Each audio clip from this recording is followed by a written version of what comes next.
So I welcome everyone. Really pleased to see you all here. So hopefully I will go and grab one of my colleagues and bring him down so that we can relaunch. So at the moment, we cannot call ourselves an APPG yet because we're not inaugurated. So what I suggest is that we have a parliamentary meeting about the issues that in this particular session, the UK citizens living in the EU, residing in the EU, have obviously met and the challenges. And I think we've got fantastic speakers. So I would probably start, yes, Tom Brake. So if I can say, Tom Brake is Director of Unlock Democracy, and he will present the findings of a joint survey, which was done between the New Europeans UK and Unlock Democracy and the Overseas Voters Forum on how the postal vote performed for Britons abroad at the general election. And this is really important for fair elections. There is an APPG on fair elections as well and fair votes. Tom will also set out recommendations for improving the system. And then we'll have Mike Taffy, trustee of British Overseas Voters, and he'll contribute to the discussion, looking at the members' experiences of voting from overseas and their ideas of how to enhance citizens' rights. And then Sue Wilson, MBE, welcome, Chair of Remain in Spain. Sue will share the experiences and difficulties of Britons in Spain, in particular, voting at the general election. And then Clarissa Kilwick, team member of Brexpat, Hear Our Voice, a co-founder of Beyond the Brexit, UK Citizens in Italy. I'm Italian as well, so very interested to hear their own experiences, lived experiences post-Brexit. And Clarissa will present the experiences and difficulties of Britons in Italy in voting and also the results of her own survey. And then finally, Dr. Ruby Ziegler, Chair of New Europeans UK, will set out the case for overseas constituency, which obviously it's a really important part as well. And so, yes, without further ado, I will welcome Tom to the proceedings. Thank you. I've been very rudely texting someone trying to get them here to add to the fifth parliamentarian. And can I suggest that should a fifth parliamentarian arrive, that we will yeah. There we go. We need more. Very happy. Switch back to electing the officers and so on. Yeah, that's brilliant. So can I invite a proposer and a seconder to the I move. Thank you. Thank you very much. Back to you. So we have 3 more officers. I think we're all they are happy to be voted. I think they're all gonna be voted in abstentions. So Baroness Mary Gucci, can I have a second? Okay. Yeah. Second. Yeah, second. Okay. And so and then James Asher, MP here. Yeah. Second. Yeah. Thank you, James. Welcome. And No battle. Yeah. Is he going to come? No. I don't think he can make it today. But yeah, for battle. Yeah. Okay. Perfect. So I declare the newly relaunched APPG for citizens' rights. And I will be back very soon. I just need to go and vote on the youth mobility scheme, which could be, a vote could be triggered, and I will come back straight away down here. So thank you so much, and I will see you in 10 minutes. We'll try and say your answer. Thank you. And And for the avoidance of doubt that parliamentarians who are here, should you now choose to leave, that would perfectly be in order. But we will. It's a stay. I want to hear what you've got to say. You will understand. I'm nice to miss you. So thank you. We've got a big on our audience as well, about 50 people. Indeed. So I'm Tom Brake, the Director of Unlock Democracy. I'm going to talk very briefly about postal votes. Now, many of you will know that the Elections Act 2022 extended the right to all UK citizens abroad, extended to them the right to vote in Westminster elections. What you may also be aware is that probably since 2015 or indeed before, the Electoral Commission have been flagging there are huge problems for overseas voters in terms of the postal vote system and their ability to actually exercise their rights to vote. And just a few statistics.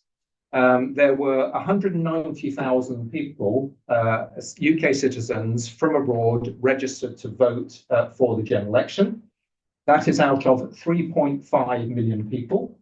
You may be interested to know that in France, there were 1.7 million people registered to vote out of 2.5 million. So 5% of UK citizens abroad were registered to vote, compared to 68% for French citizens abroad. So clearly that flags that there is an issue.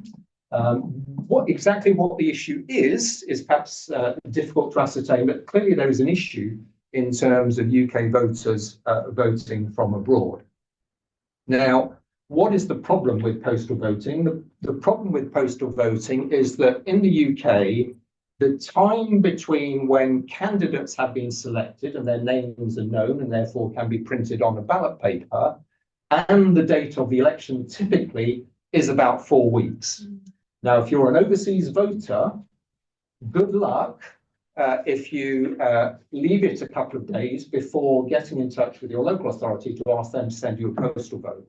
Because in reality, if your postal vote isn't with you by something like the last general election, the 27th of June, you were very unlikely to have your vote counted. And of course, many of the people who will have voted on the 27th of June or afterwards will not actually know that their vote didn't count, because the only way of finding out if your vote counted is to make a subject access request to your local authority to ask them, was my vote actually counted? So in the postal vote survey that we did, working with New Europeans UK, working with the British Overseas Voters Forum, who were both represented here today, the analysis that we did, now I'm not going to claim it's scientific, I'm not going to claim that the sample was completely representative, but what we found, we had enough data, for instance, from France to work out what was happening in relation to postal voters. And from France, the people who responded to our survey, the number of people who got their postal vote ballot after the 27th of June was 35%. And we reckon that probably none of those votes actually counted, because it has to be put in post, has to get to the local authority, has to get its way through the internal post system and arrive to be counted. For the rest of the world, now, again, it's a small sample. So France, it was about 130 people, I think. The world, it was probably a similar number. But there we reckon that 45% of people who received their ballot paper on the 27th of June or afterwards, and therefore it's very unlikely that their votes will have counted. So, in other words, average it out, probably something like 4 out of 10 people who think they cast their vote in the general election from abroad, actually probably their vote didn't count. And our figures are not that different to the figures that the Electoral Commission have produced in terms of their analysis of what happened with overseas votes. So what is the solution to this? Well, we've identified this in the report. Now, it's fair to say that there are different views about what the solutions could be, but for instance, you could very slightly tweak the election timetable. You might be able to gain an extra few days, but frankly, I think the evidence suggests that even if there's a minimum of 4 weeks plus a few days, probably lots of people are still not going to find their votes counted. The next thing that you could do, which the Electoral Commission has proposed, is that people could go to their embassy or high commission and they could perhaps receive their vote there through the diplomatic bag, and they could fill it in and send it back that route. Or perhaps they could print it off at the embassy or the High Commission, fill it in, and then send it back perhaps by post. So you cut out the sending it by post abroad, and then you send it back by post. But I suspect that Ruby's telling me I've spoken for long enough. So maybe that's a partial solution, but I think undoubtedly the only real solution, and I think that is why you saw a 68% turnout for the French, in their elections, the only real solution is electronic voting. Now, Lib Dems for Europe, for instance, don't support that idea. I think Unlock Democracy, we would support that idea. But of course, that then introduces in effect, a two-tier system where unless you do it for UK voters, you have electronic voting for overseas voters, which is basically a guarantee that if you do vote electronically, your vote will be counted. Whereas in the UK, you'd still be reliant on a paper-based system. So I think there are some solutions, but what we do need to find is a solution, because when as many people as that are A, not registering, and B, if they are registering and voting, find that their votes do not actually get counted, then that is a major failing in our democratic system. And given UK overseas voters have been given the right to vote, the government should do what it takes to ensure that they're able to exercise that right. That's it. Emanuela is back, but Yeah. we've just had a problem. I think we're. Did you want to mic. put the chairs down so Manuela can have a chair, and I'll get a couple more chairs from next door? Oh, thanks. I can stand for that, but yeah, so I'd like to kick off. Okay, I believe Ruto was last. Okay, so yeah, given the time, I'll just speak while everybody finds somewhere to sit. Okay, so I'm Mike Tuffrey. I'm here as a board member of British Overseas Voters Forum. Just a word about that. It was set up about a year ago, triggered by the extension of the franchise. Conscious that there were a lot of people who now had the vote lost between us because of time in it. But we are not, and we've obviously helped a lot of people exercise or try to exercise the vote.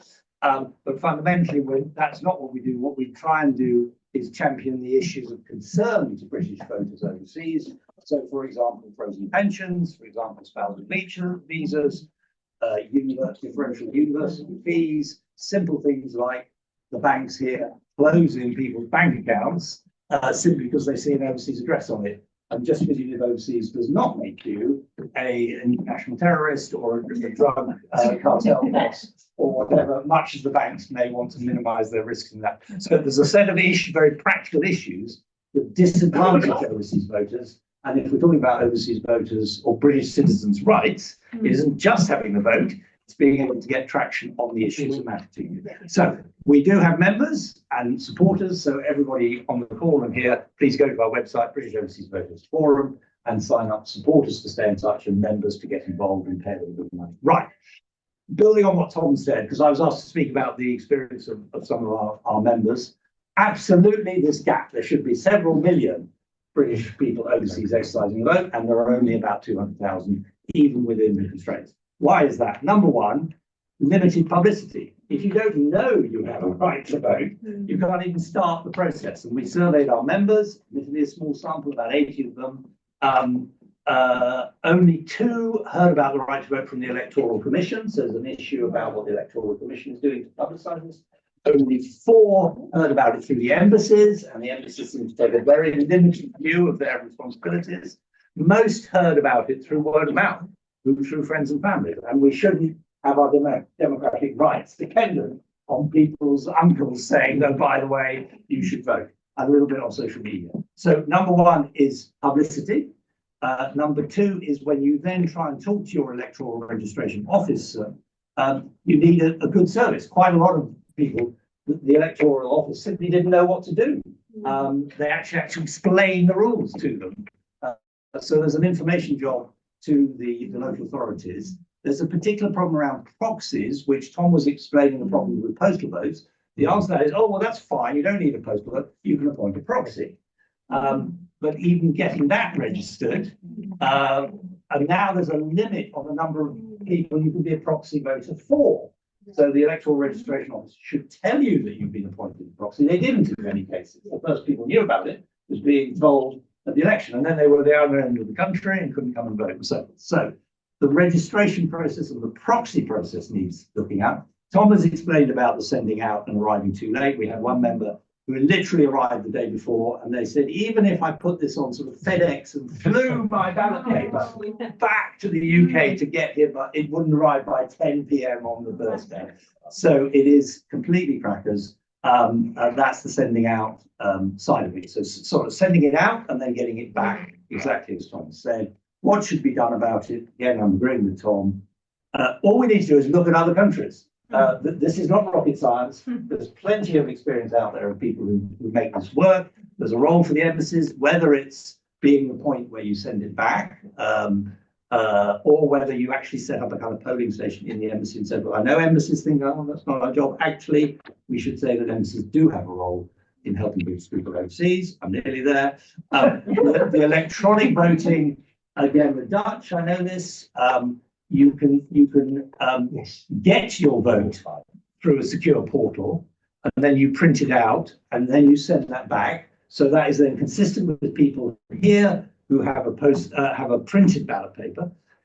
So that at least takes half the time out of the process, and you can do the 2 envelope stuff and witnessing and send that back. So that at least could be done, sending it out electronically, not returning it electronically, and then ultimately, the overseas constituency is the answer, and we're going to hear about that. Okay, so that's enough for me. I hope that's giving people a sense of the frustrations British people have with exercising their right to vote. Thank you very much. Thank you.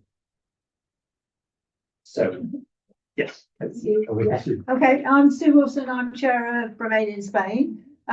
Obviously, the largest group of Brits overseas is based in Spain, so we do have a large audience, and basically everything that Tom and Mike have said already, I agree with completely. The issues are not different in Spain than they are from Italy and they are in France. It's just the scale of the problem. We did find that the main issue obviously was getting the voting papers in time, and in many cases, despite the encouragement that was given from all sectors to people to register in very good time ahead of the election, there were still people who registered once the election was announced. So obviously with that process alone taking anything up to 4 weeks, then any chance of taking that any further and getting a postal vote or a proxy vote was already out the window, because the whole process had been started too late in the first place. As far as the postal voting was concerned, we did find that it was pretty much an issue everywhere. We couldn't identify specifically any specific constituencies where there were more problems than there were in others. It seemed to be pretty much across the country. But we did find many examples, surprisingly, of 2 people living in the same house or from the same family applying for a postal vote at the same time, and only one of them getting a response. And even that response was probably in most cases not in time. As has been mentioned before, one of the issues is the fact that the postal votes have to go out by post from the UK to Spain. The postal system between the UK and Spain is dire at the best of times, and even worse since Brexit. And then you've got to return it. So halving that process by at least allowing people abroad to download the voting papers so that they only have to post the forms in one direction, although even that seems archaic. That could be done either online. You can apply online, so why can't you fill out your form online? Or it could be a case that they could be emailed to people on an application online. So, you know, there must be safe ways of doing that. And obviously the ideal solution would be to be able to vote online. You know, you can do your taxes online. It's obviously safe, so why can't we vote online? That would simplify the whole process. Tom mentioned the point about the fact that there are a high percentage of French overseas voters who take the trouble to vote, and suggested ideas. Obviously, one of the reasons may well be the overseas constituencies, the fact that they can vote where they live. So obviously that would be a recommendation. And if any way that we can improve the process, whether it's through the embassies or really just looking at the whole system, or enabling some extension of the deadlines, because even if you had your registered vote on the day the election was announced, there are still deadlines when you have to get things back by.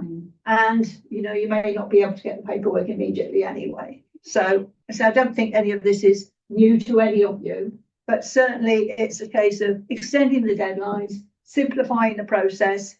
And the other point I would raise that hasn't been raised is we put a great deal of effort in trying to discourage people from relying on the postal voting system in the first place, and encouraging people to have a proxy vote wherever that was possible. But even that system is being held up with delays. And if there's any issues with the proxy not being available, then the proxy has to apply for a postal vote, which complicates the whole process even further. Okay, I don't think I've got anything else to say that hasn't already been said, so thank you. Thank you, Sue. Just, would you mind, I'm just being told you are not going to be. Sorry. My fault. Okay, you there? Sorry. Is that popular? Is that better online? It should be. Yes. Yes, okay. Oh, it's there, yes. Brilliant. I was not great. Lovely view at the back of my head.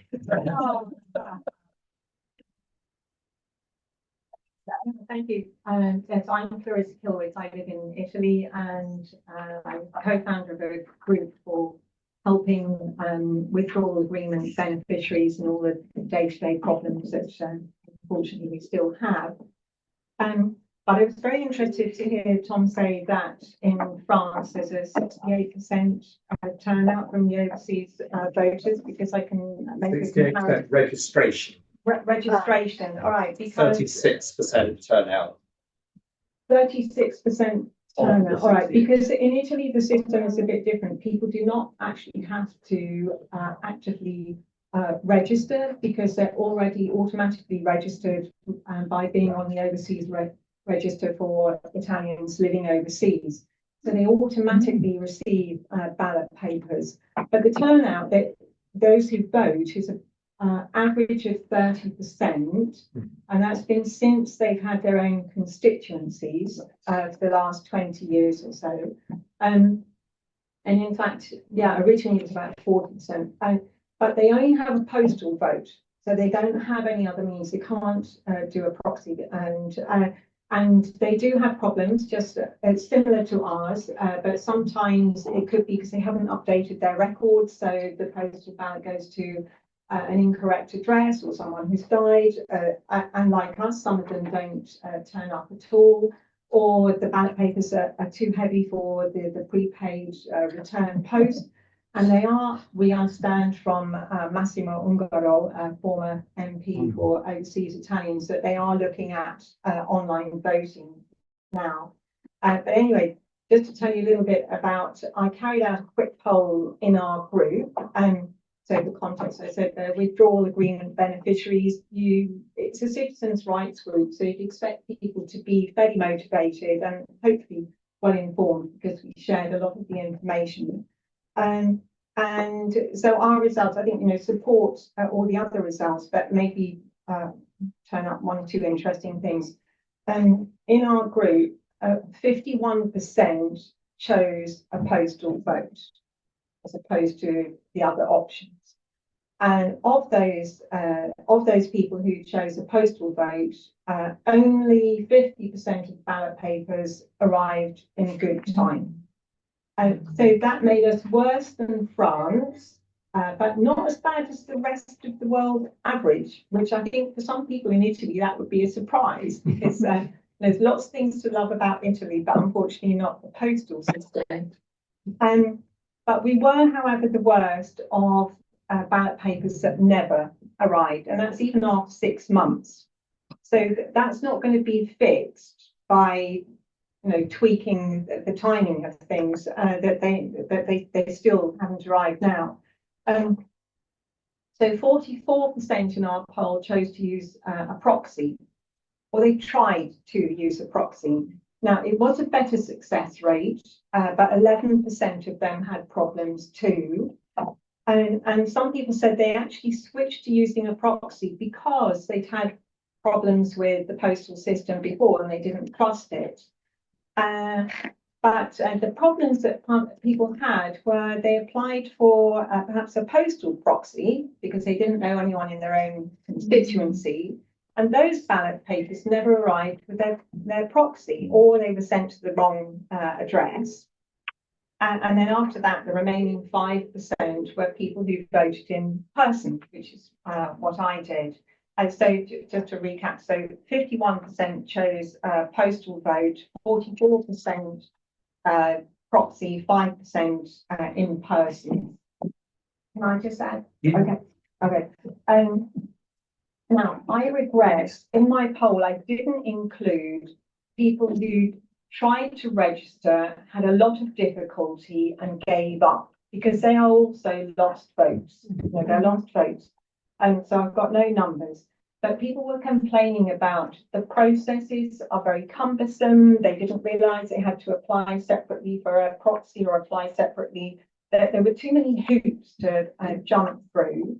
And what the figures don't show is what other people have mentioned is all the time and effort, these emails, the phone calls, the sheer frustration. Some people started the process really early because I said, we're very motivated. But even still, it all came to nothing, including their follow-up complaints afterwards to their constituency, to the Electoral Commission. They didn't get any joy from the complaints. One person said, and she is a fellow citizens' rights worker, she said, I got the impression they didn't think I should have a vote, and so they did everything possible to put barriers in my way. And I think that, we've just got a series of barriers. And I think all of this makes the overseas vote look very fragile. And from talking to people outside of our group, I have to say that I come across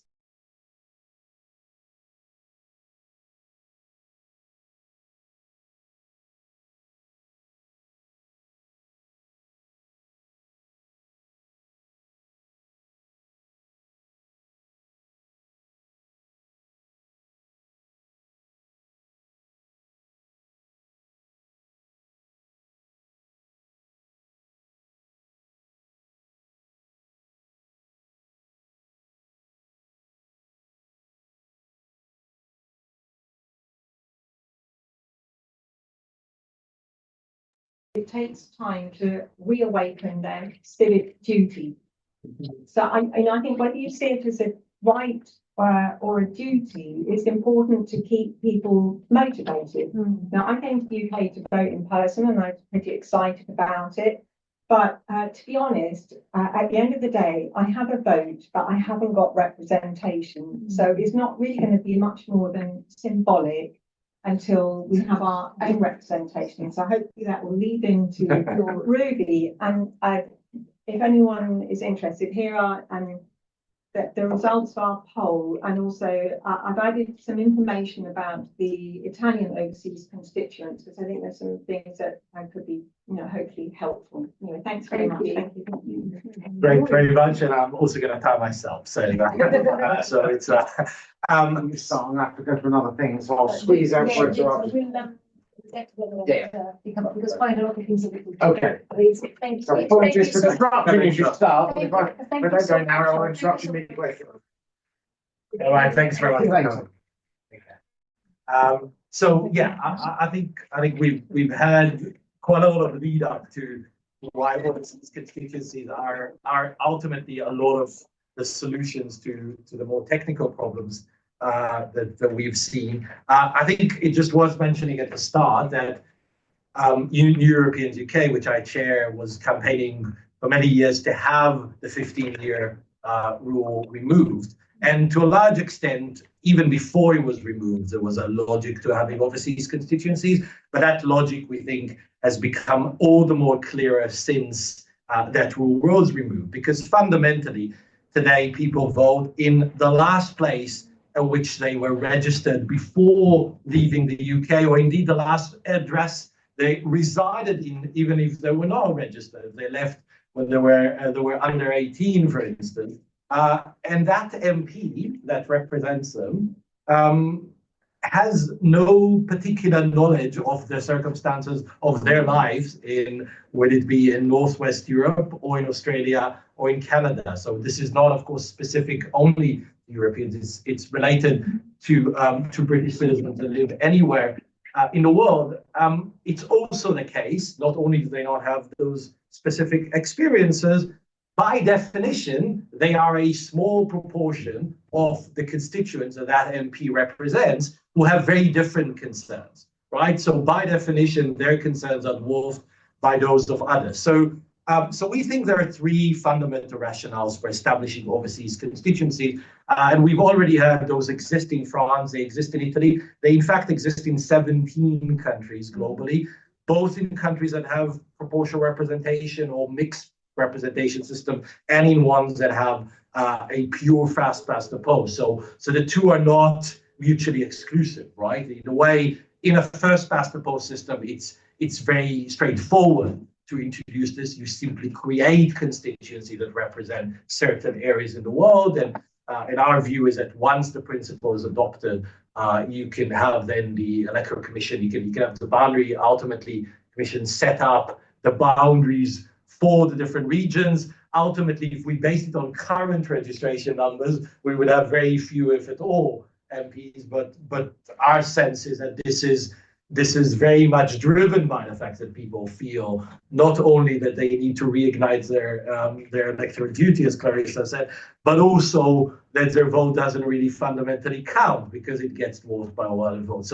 So we would think that there's no reason if France ends up with 68% registration that we wouldn't end up with a similar number, right? And so we would have a similar type of number of MPs. So what are really the fundamental points? One is having aligned concerns and interest ultimately, and it's only best illustrated by Brexit, right? So there are very clearly concerns for British citizens living in the EU, have been formerly EU citizens, no longer, having very specific concerns related to their status that are different even than overseas constituencies elsewhere in the world, let alone anyone with a British citizen that lives in the UK. So if you have an MP that's dedicated, their mailbox will be filled with very similar requests, of which they will acquire continuous and expertise and ability to address. The second is that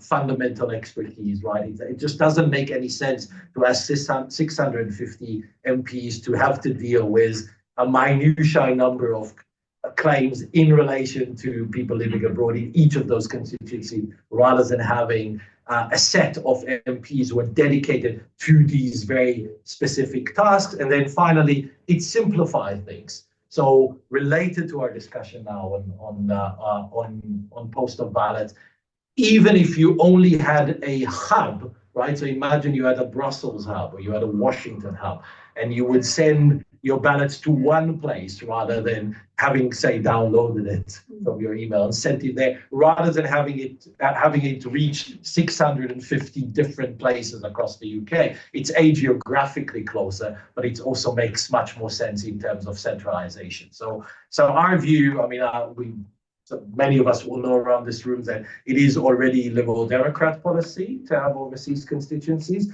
As far as I'm aware, it's not official policy of any other UK-wide party, but we being an all-parliamentary party group would very much want that to become the case, and we think there's a very strong argument for it, and we think that what has been illustrated by the postal vote scandal is that that is not just the moral thing to do, but it's also the practical.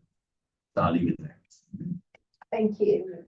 So I think we're going to open it to the floor for questions for our panel. Yeah, if we go to the room first and then have some online questions. Perfect. And yes, anyone, any questions?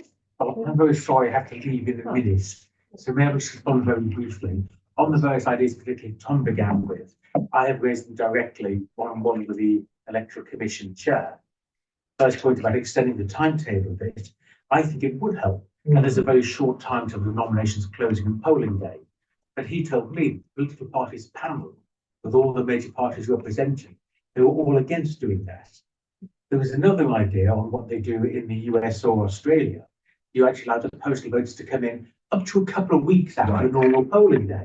So you declare the polling station votes on election night, but then you wait for the other postal votes to come in. They're not popular with candidates and MPs who want to know where they stand on election night. I don't think this government or any party will agree to fully electronic voting for overseas voters when we don't have for domestic voters. But as Tom has been suggesting, it's a very practical idea that if you live overseas, you can print out your ballot paper electronically, but then you start to post it back. But you need longer to doing that. But if you could post it back to your embassy or consul, instead of having to go to the embassy or consul, post it back to the embassy or consul, and they in the diplomatic backs send them back in time to be counted. So I'm very sorry I can't say any more, but that's my tuppence taken worth. Thank you very much. Yeah. I've got a dash as well. Sorry, I was late to that. I just want to make sure I was down on the Perfect. down on the list. Sorry, I put to go. I just from presentation, but am I right that so there's 100,000 are registered? So in the UK, before the general election, there were 190,000 people who had registered To vote. to vote. Of those, 50% requested a ballot paper. Yeah. Now, we don't know, or at least the Electoral Commission at the point they produced a report, I think, didn't know how many proxy votes there were, but they did know that of the people who requested ballot papers, which I think was by post, there were, so of the 50% who requested it, half of them sent them back. So I think the turnout of the 190,000 people was 25%, but I think you need to add in the proxies on top, but we don't quite know how many there were. Yeah.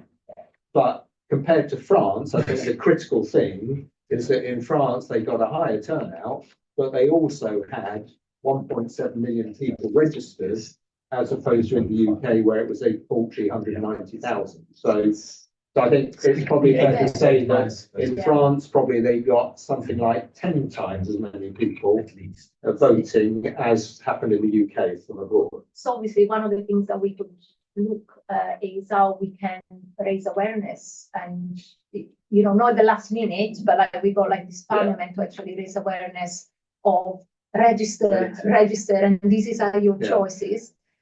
From the surveys that we did, so a number of surveys, from New Europeans and from British overseas, but non Lib Dems in Europe, it is very clear that the UK embassies and consulates do virtually nothing proactively compared to embassies of other countries, where because people in most, I'm not going to say most because I know it's true, but certainly other countries, they register their citizens at the embassy, so they have their email address, so that when the French overseas constituency MPs were campaigning in the UK, so the MP for France who sits in the French Parliament who represents the north of Europe, they had access to the email addresses of French citizens, so they could lobby them. So that is missing. The FCDO don't see a proactive role. So that's also part of the problem. I think they don't share data as well. It's really difficult. It seems like they don't share between departments and between ministries. They do not tend to share their data. So, so the Foreign Office might not have access to data from the Electoral Commission. But I think even if it's just having an email address for a UK citizen in Australia and the embassy emailing them saying, hey, by the way, you now have a vote, that's an improvement on, and as I think Mike said, the feedback from the surveys about contact from the Electoral Commission was on the whole zero. But we know, obviously, there's many more than 190,000 that are not registered at all. 3.5 million. That's what I wanted. So there is a democratic deficit at the moment with our British citizens in the EU and beyond that are not taking part in the democratic processes of their country. So that's the thing, how do we, you know, I think the gap is worse outside of Europe because the whole Brexit thing, at least people are already aware. Whereas Asia, Latin America, North America, Okay, so So Australia. it's a combination of a lack of communication or a lack of getting that message through, but also the fact that people don't feel represented by their British MPs because yeah, they deal with local issues. yeah. There is going to be an elections bill, which is going to have in it things like votes at 16, which the government have said they are committed to. At the very least, that should be an opportunity to raise some of these issues, even if perhaps not the possibility of amending the bill, but at least raising the issue. Or we could amend the bill, why not? Yeah, You know, we try. could submit amendments, I mean, as long as they are, you know, and you know, my group are happy with those. So we could, and maybe we could work on those as the election bills makes its way with the laws as well. Yeah. Is there a role for the electoral turning officer, each local turning officer having a better perspective on this matter? No, I've been dying to tell you, so I'm going to tell you. I was banned. Basically, two people who are friends of my husband and wife living in Brussels asked me to be their proxy a long time ago, and their proxy was all registered. So it was dead easy for the returning officer. I had a card from the returning officer saying, "You've been appointed proxy and you're on this list." And I then started the process of becoming a postal proxy, which is slightly trickier, but I knew what I was doing, got my way. And then suddenly, the returning officer of the next door constituency, in which the vote would have counted, and where I would have gone to vote if necessary, said he's banned. And I'm banned because I have no vote. So as I had no vote in the general election, I was unable to be a proxy for anybody who did have a vote. The proxy has to be on the register. Yeah, well, I'm on the register, but I'm on the register. But they didn't know. Well, the returning officer. Then the returning officer rang me up crazily and said, "Are you still an active member?" Was I not a member of the House? Am I an active member? And I said, "How can you determine active?" I lied. So we had this very strange conversation about, and in the end, she went away and sought out information from the next door constituency returning officer. So what I ideally would have thought is that somebody would, in the training of returning officers, would know that this is an immediate task to be undertaken. As soon as an election is called, this is the group we're going to need immediate attention. Yes. But I don't think that was the case, because I mean, what happened to me was, it certainly wasn't. In the end, by the way, just so you want to know how it ended, I got my wife appointed as the proxy for this election, and I'm the proxy for any other election except the UK. So we're all right for three, but down for one. Yes. Wow. But is there a problem there, Tom? I mean, with returning officers and their understanding of what this bit of the register stands for. But I think the problem is the same in terms of MPs having a very small number of constituents who live abroad with specific, often similar problems, but their other constituents don't have the problem. I think the same will be true of the returning officers, for whom 98% of their business is local residents. It's not the 2% who might be voting for And just on that very small number, it's not an average. So some constituencies have 2,000 or more overseas voters. Right. So, and other constituencies have a handful. So we shouldn't sort of say, oh, it's a fringe issue, it's a minor thing, MPs don't get.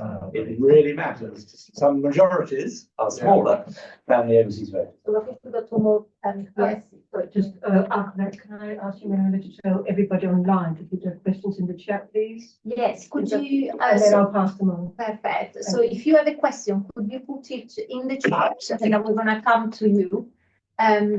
So, yeah. I think the problem with returning officers understanding the slightly obscure rules is much wider than what Mike has just said. And clearly, Mike, you weren't following the Lord's Lib Dem WhatsApp group in the run-up to the last election, when one of our colleagues discovered that she wasn't able to act as proxy and said, but they've been allowing me to do it in Harringay for years and years. I have been a proxy in the past, but I'm Yeah, exactly. there is a Yes. period surely after which it can't be reopened. I wanted to follow up Tom's point about campaigning, because it's a huge bit of the democratic deficit. I have a friend who is English, but is entitled also to vote in France. And I've sat down with her looking at the election material that's arrived, and she's, or was, quite an active campaigner herself. And really taking to bits the information that we got, because you start almost from a position of no knowledge.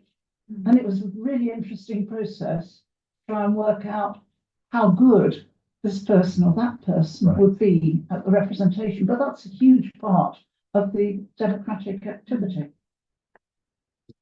Sorry, that's not a It's question. very unlike 650 constituencies.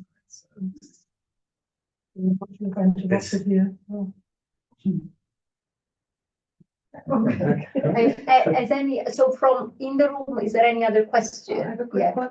I was just wondering if you can speak a bit more about these aligned concerns that overseas people have, just to make sure everyone in the room is aware of some of it, like frozen pensions and things like that, and how much we are collecting information about issues that we as overseas voters, I'm in Brussels, face when sort of, going to the polls. That makes it difficult. These sort of like actual sort of concrete issues that make it difficult for parliamentarians here to address. I can say a bit more about that. Because, I mean, it isn't about the voting, it's about what you do with your vote.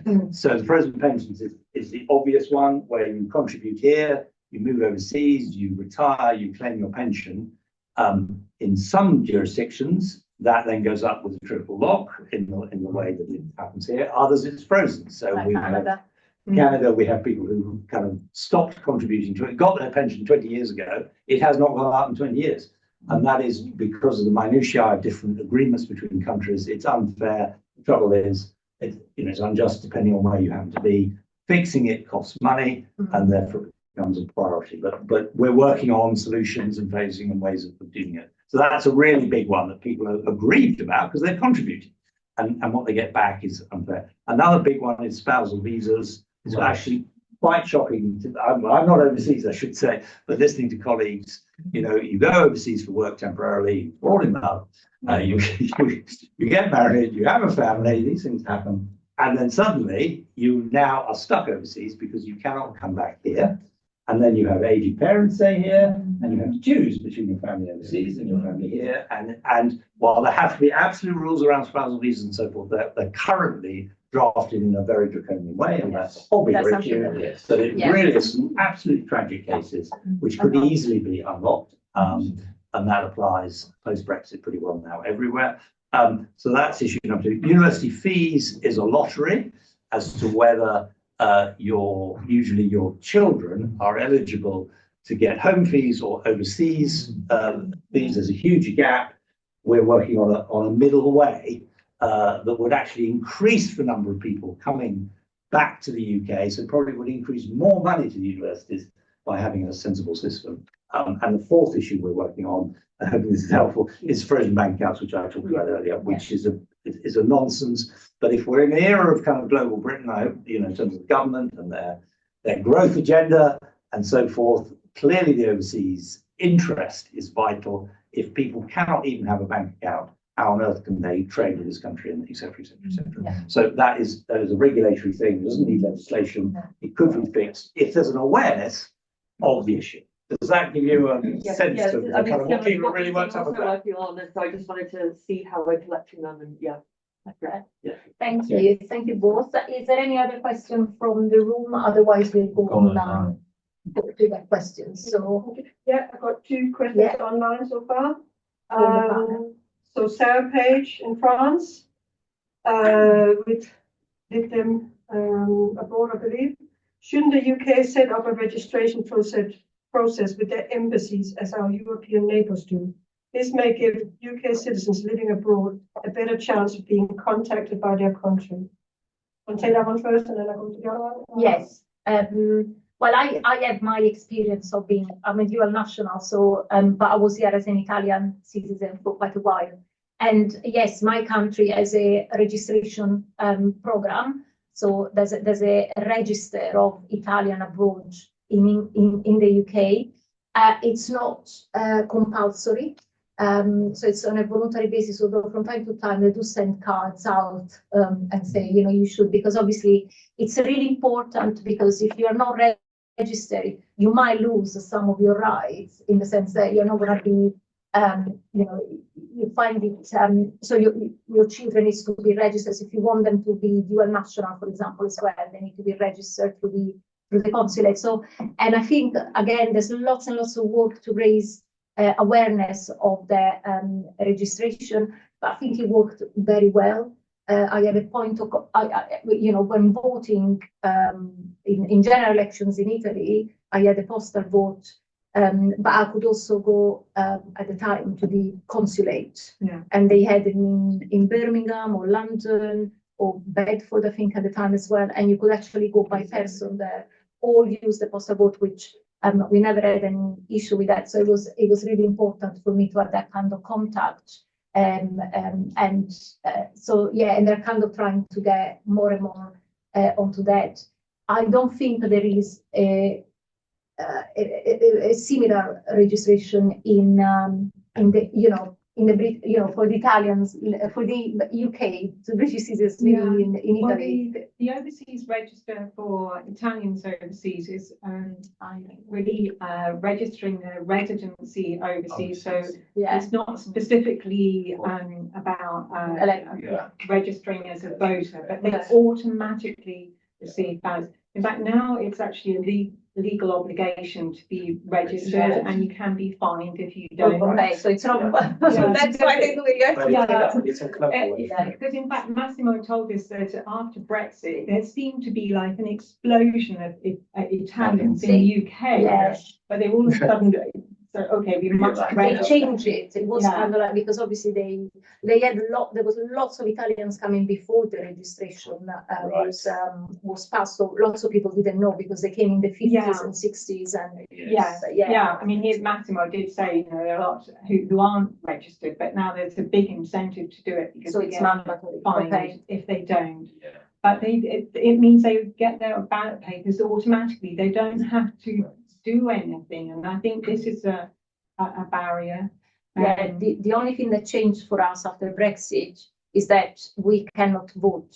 We used to have postal votes as well, or for MEPs. For the European election. And now we can't anymore. We have to actually go in person. There's no other choice for that. It just changed. So there's another thing that Europeans is campaigning.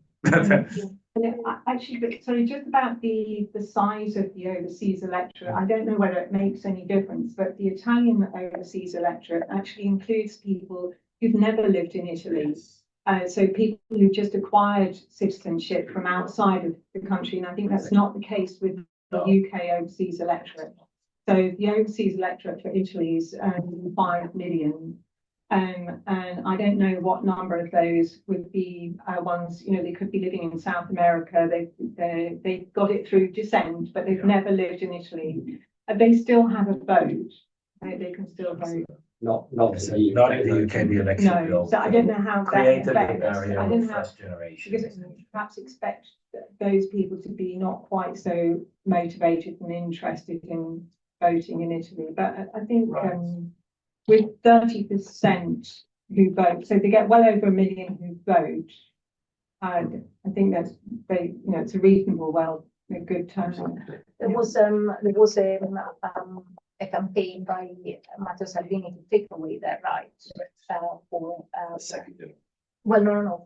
anyone that did for any Italian that did abroad to vote, because they said if you choose to leave the country and not come back. But obviously it was a thankfully an extremist voice, but obviously there is this populist thing as well. No, it remains the sort of controversial issue. The Italians who got citizenship, because the argument is they got the citizenship, they've no intention of coming to live in Italy. They probably did it so they can go and work somewhere else. So that remains sort of controversial.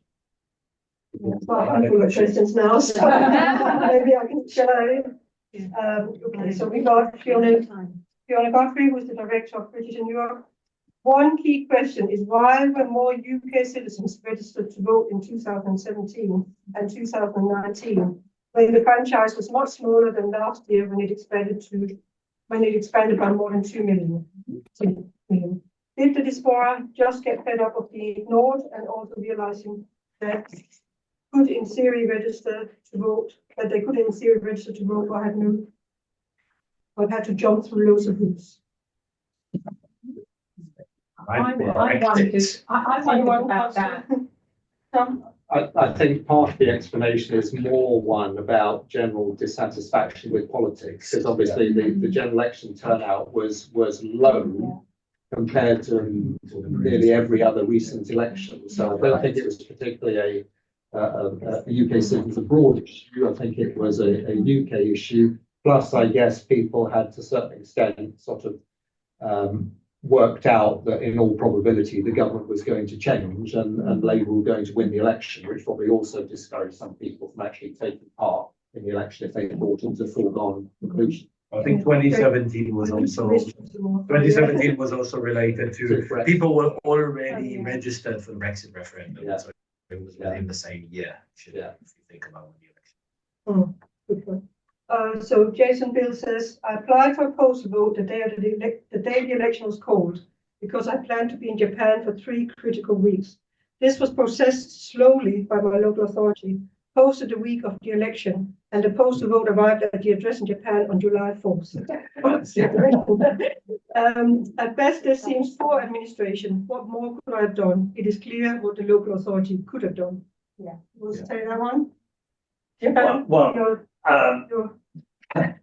the answer is register earlier, but that's not the point. If you see what I mean, that's the only way would have been to register in January when the new rights came in. That you still got the problem of slow sending it out. Exactly. So I don't think it's a really on. You shouldn't blame the voter. Exactly. So it's the system. It's not. Was it Jason? Yes. Yeah. Okay. Then we got Susan Collard. Most Britons don't realise they became citizens in 1981. They still think they're British subjects. Okay, more of a comment. Lord Cunningham from Lib Dems Abroad. While Lib Dem Abroad did manage to generate, so I can't quite see the whole text, but that's what it says. While Lib Dems Abroad did manage to generate some media coverage on the overseas voter, there seemed very little interest from the UK media and overseas media in publishing the increase in overseas voting and during the campaign. Did anyone else have the same issue? Do you want to give somebody? Yeah, I think it was certainly it was difficult to get people to get some interest, and I think the result of what's happened in politics in the last 8 years has convinced a lot of people overseas that really the British government don't care about them at all. Compared to the way other countries treat their overseas citizens and get them involved, I think that's severely lacking in the UK. So I think, and I don't know how you change that without making some big gesture in terms of this is what we're doing to change that, because I don't see that coming anytime soon. So, sorry, I think it's down to the organisations and the parliamentarians in this room to raise the profile of the issue. And the appallingly low turnout, the appallingly low registration rate, and the qualitative difference between having an overseas constituency's MP versus not. So I was an MP for 22 years. I never once went abroad to meet an overseas voter who was registered to vote in my constituency. Whereas if you look at the social media feed of the overseas constituency MPs from France, say, they're always referring to things that affect their constituents in Northern Europe, if it's the Northern Europe MP, and the candidates do tours of their constituencies during election campaign. They go to London, which is the 10th largest French city. They go to other parts of Northern Europe where there are large concentrations of French citizens, if it's the French constituency MP. That doesn't happen. I'm reasonably certain that even for the people who've got 2,000 people registered abroad, they have never been on a tour as a member of parliament or candidate to meet those 2,000 people somewhere else in the world. So And also, of course, in multiple places. Yeah. Those 2,000 people will be in they would 100 places. So I think when you have your own MPs for overseas constituents, you take on a new importance. I mean, before Italian elections, they will devote news time to addressing issues for overseas voters, and they say they represent about 10% of the vote. Yeah. And so I mean, apart from, I'm sure that they do go out to the countries and meet people. There's also hearing that we got the committees, Yes, which is really important. Yeah. I think, but I don't know whether there's something like that in other. In fact, I wanted to mention it. I've got it in my notes here, but so apart from consulates, Italians have got a sort of network of these committees, and they elect them. And they're sort of in addition to the consular services, and they're a major source of information and support. I see them a little bit like almost like parish councillors for our communities of the Italian communities and all that. Portugal has it as well as France. So But it's such a big contrast. Would we invite maybe one of the committees to come in a future meetings to tell us how it works and how and what their function is, because they did an awareness campaign about the elections, the general election that just went in Italy.